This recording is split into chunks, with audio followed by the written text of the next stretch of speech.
ओम नमो भगवते वासुदेवाय। नमस्कार दोस्तों, आप सभी का हमारे YouTube चैनल पर स्वागत है।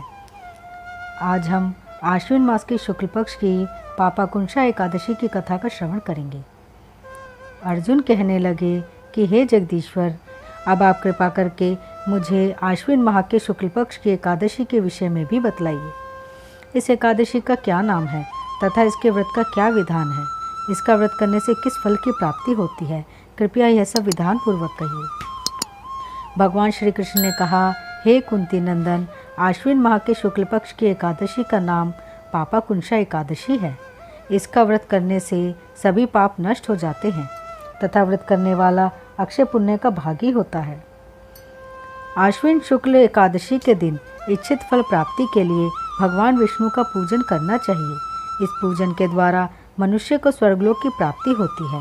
हे अर्जुन, जो मनुष्य कठिन तपस्याओं के द्वारा फल की प्राप्ति करते हैं, वह फल इस एकादशी के दिन क्षीर सागर में शेषनाग पर शयन करने वाले भगवान विष्णु को नमस्कार कर देने से मिल जाता है और मनुष्य को यम के दुख नहीं भोगने पड़ते। मनुष्य को पापों से बचने का दृढ़ संकल्प करना चाहिए। भगवान विष्णु का ध्यान स्मरण किसी भी रूप में सुखदायक और पापनाशक है, परंतु पापाकुंशा एकादशी के दिन प्रभु का स्मरण कीर्तन सभी क्लेशों व पापों को शमन कर देता है। पापाकुंशा एकादशी व्रत कथा। प्राचीन समय में विंध्य पर्वत पर क्रोधन नामक एक बहेलिया रहता था। वह बड़ा क्रूर था। उसका सारा जीवन हिंसा, लूटपाट, मद्यपान और गलत संगति पाप कर्मों में बीता।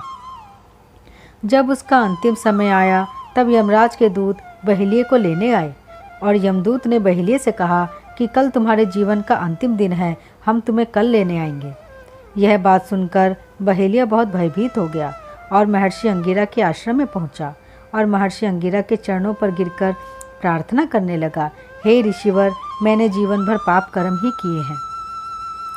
कृपा कर मुझे कोई ऐसा उपाय बताएं जिससे मेरे सारे पाप मिट जाएं और मोक्ष की प्राप्ति हो जाए। उसके निवेदन पर महर्षि अंगिरा ने उसे आश्विन शुक्ल की पापाकुंशा एकादशी का विधि पूर्वक व्रत करने को कहा।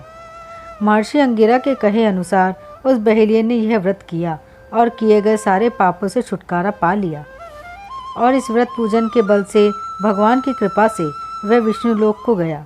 जब यमराज के यमदूत ने इस चमत्कार को देखा तो वह बहेलिया को बिना लिए ही यमलोक वापस लौट गए। जो मनुष्य एकादशी के दिन भूमि, गौ, अन्न, जल, उपानय, वस्त्र, छत्र आदि का दान करते हैं, उन्हें यमराज के दर्शन नहीं मिलते हैं।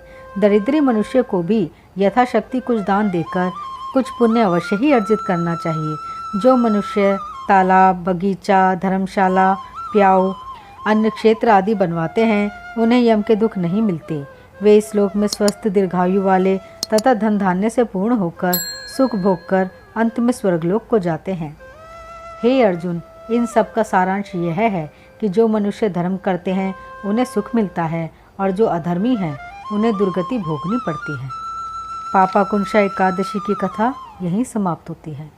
ओम नमो भगवते वासुदेवाय।